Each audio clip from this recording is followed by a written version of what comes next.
Hello guys, ഞാൻ എൻ്റെ ഫ്രണ്ട്സിൻ്റെ ഒപ്പം പുറത്തു പോവാണ്. എന്നെ കോട്ടയത്ത് നിന്ന് പിക്ക് ചെയ്യാനാണ് പറഞ്ഞത്. ഞാൻ കോട്ടയത്ത് വരാൻ വേണ്ടി വേറെ ക്ലിപ്പിൻ്റെ ആവശ്യമില്ലല്ലോ. എന്നോട് ബേക്കറി ജംഗ്ഷൻ വെയിറ്റ് ചെയ്യാൻ പറഞ്ഞു. എനിക്ക് സ്ഥലം ചെറുതായിട്ടൊന്ന് മാറിപ്പോയി. ഞാൻ ശാസ്ത്രി റോഡിൽ പോയി വെയിറ്റ് ചെയ്തു. 9:30 വന്നിരിക്കാനാണ് പറഞ്ഞത്. താമസം എന്തെങ്കിലും കാര്യം നിങ്ങൾ ആടിപ്പാടുന്നപ്പോൾ 12 മണിയായിട്ടുണ്ടായിരുന്നു ഗൈസ്. പിന്നീട് ഞാനും അവർക്കൊപ്പം യാത്ര ആരംഭിച്ചു. ഈ പച്ചപ്പും ഹരിതാരമൊക്കെ ഞങ്ങൾ എങ്ങോട്ടാണെന്നല്ല, വേറെ എങ്ങോട്ടും അല്ല ഗൈസ്, നമ്മുടെ സ്വന്തം കുമരകത്തേക്കാണ്. കുമരകത്തെ കിളിക്കൂട് ഷാപ്പ് ലക്ഷ്യം വെച്ചുള്ള പോക്കാണ് ഈ കണ്ടുകൊണ്ടിരിക്കുന്നത്. 300 ട്രിപ്പ് ആഘോഷിക്കുന്ന റോഡിനെ കെയർടേക്കറാക്കി മാറ്റുന്ന ദാരുണ ദൃശ്യമാണ് ഗൈസ് ഇപ്പോൾ നിങ്ങൾ കണ്ടത്. പരിചയപ്പെടുത്താൻ മറന്നു, ഇത് എൻ്റെ കൂടെ PGക്ക് പഠിച്ച് തലതെറിച്ച കൂട്ടങ്ങളാണ് കേട്ടോ. എല്ലാം തലതെറിച്ചാണ്, ഒരെണ്ണം ഇല്ല വെളിവുള്ളത്. കൂട്ടത്തിലെ കാനഡക്കാരൻ നാട്ടിൽ വന്നപ്പോൾ ഒന്ന് കൂടിയതാണ് ഗൈസ്. അവൻ സ്വയം പ്രഖ്യാപിത ഇൻവേർട്ടർ ആയതുകൊണ്ടാണ് വീഡിയോസിൽ കാണാത്തത്. ശ്രദ്ധിച്ചു നോക്കിയാൽ ഇടയ്ക്കും തടയ്ക്കും എവിടെയെങ്കിലുമൊക്കെ അവനെ കാണാം. ഇത് ഞാൻ മനഃപൂർവ്വം പറഞ്ഞേൽപ്പിച്ച വീഡിയോ ആണെന്നൊക്കെ ചിലപ്പോൾ തോന്നുമായിരിക്കും, പക്ഷെ കാര്യമാക്കണ്ട, വിട്ടേക്കു. പറയാൻ വിട്ടുപോയി, ഇത് ദക്ഷിത് ശംഖു എന്ന് വിളിക്കും. ഈ പ്രോപ്പർട്ടി ദേ ആ ചിരിച്ചുകൊണ്ട് നിൽക്കുന്ന ആ പ്രോപ്പർട്ടിയുടെ ആണ് കേട്ടോ.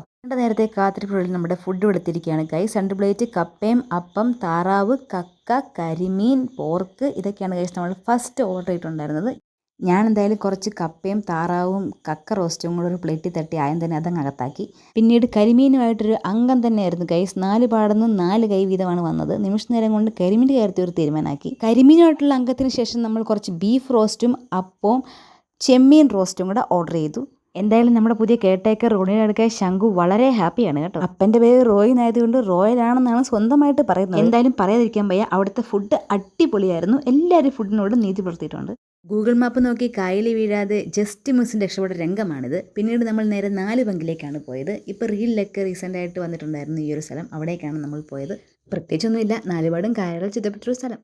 എന്തായാലും ലൈഫിൽ ഇങ്ങനെ കുറച്ച് ഫ്രണ്ട്സ് ഉള്ളത് ഒരു അനുഗ്രഹം തന്നെയാണ്. നമ്മൾ ഫ്രീക്വൻറ്റ് കോൾസോ ടെക്സ്റ്റിങ്ങോ കാര്യങ്ങളോ ഒന്നും തന്നെ ഇല്ല, പക്ഷേ ഒന്നിക്കുമ്പം ആ ഒരു പണ്ടുണ്ടായിരുന്ന ഒരു വൈബ് എന്താണോ ആ വൈബിലേക്ക് നമുക്ക് എത്താൻ പറ്റുന്നുണ്ട്.